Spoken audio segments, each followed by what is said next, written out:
The Sheriff's Office Administration Building and Emergency Operations Center, located at 1850 Muir Road in Martinez, began construction in 2016 as a state-of-the-art building that would assist law, fire, and county staff to respond to emergencies and aid residents before, during, and after emergencies. The Emergency Operations Center for Contra Costa County is the main decision-making point during disasters. And so when the EOC or the Emergency Operations Center is activated, we bring in decision makers from the county government and first responders to quickly make decisions on scarce resources in response to disasters or emergencies. So the Contra Costa County Emergency Operations Center was purpose-built and purpose-designed to be an emergency operations center. So we were able to take it from the ground up to build a very functional, very capable facility. So it's got it's a large facility. It's got a lot of different technologies built into it where we can take information and broadcast information to the responders in the room or the EOC personnel in the room to understand what's happening, to make decisions as quickly as possible. So the facility itself, it has a lot of resiliency and redundancy built into it.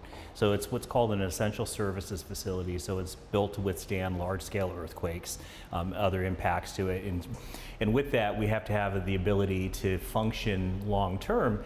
So we have, in this facility, we have two different 250,000-gallon water tanks out in front, buried under the front parking lot. One is strictly for drinking water, so if we had a boil water notice, we could turn off water to the building and we can still function our emergency operations center and our emergency services with that water. The other tank, which is also 250,000 gallons, is specifically for fire suppression. So if there was a fire to break out and we didn't have the ability to have, water pressures down after an earthquake, we have water to put out any fires that might break out here on this campus. First and foremost, life safety. Property and the environment are our three overarching priorities when we're making decisions. So we purposely designed this to be a very flexible space. So in non-emergency times, we can set this room up to be a training room. We can set it up a meeting room. So we're able day to day to be able to do other business things within the emergency management sector. So courses on training personnel or bringing people in to meet and discuss and plan for future emergencies.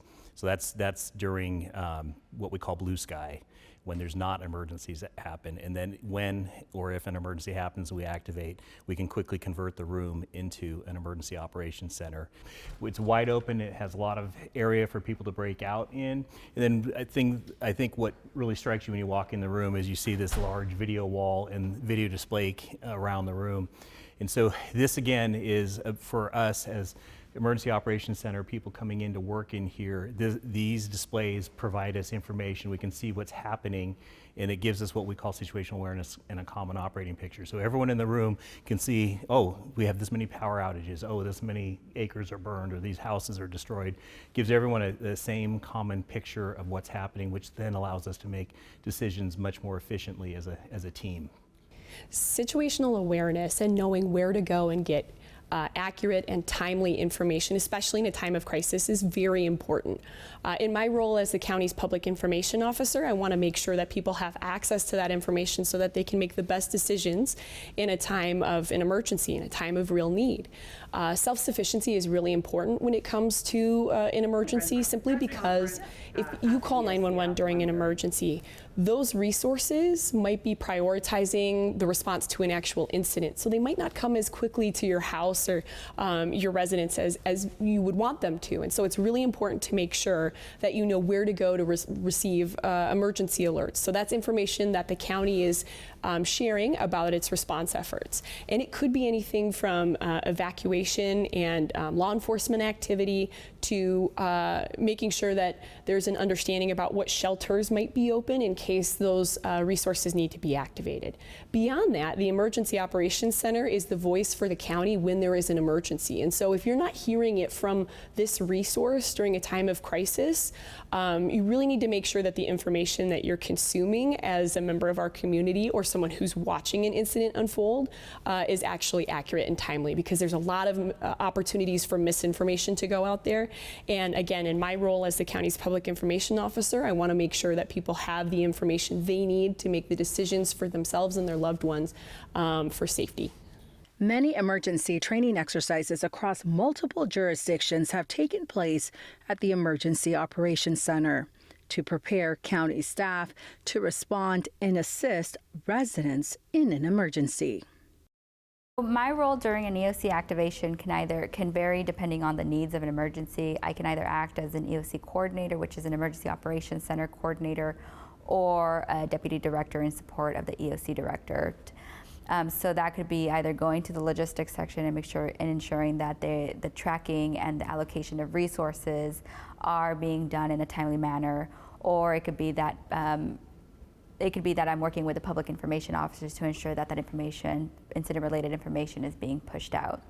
Other parts of my job are to ensure that the technology is always working in this room, making sure that our responders have what they need so that they're able to perform their functions. Overall, the Emergency Operations Center is here to support incident needs.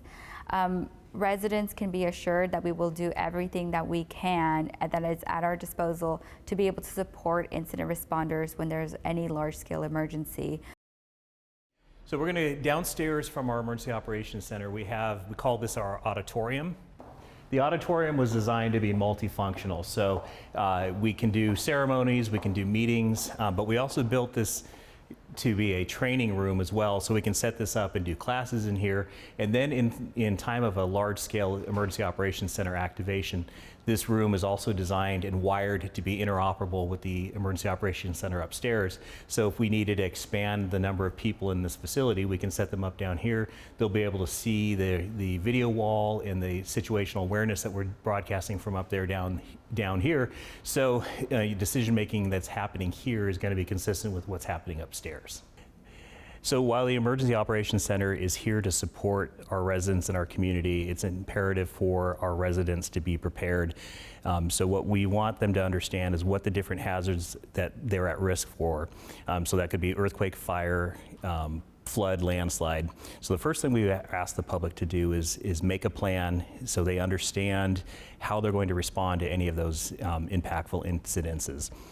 Build a kit, so if an earthquake strikes or some other large-scale incident happens, we want to remind the public that they may be on their own for a day, 2 days, 3 days, so we want to make sure that whatever kit they put together will make them self-sufficient for up to 72 hours. So after building a kit, we want our public to stay informed, and so that is understanding the risk and how they're going to get information depending on the type of emergency that's going to happen.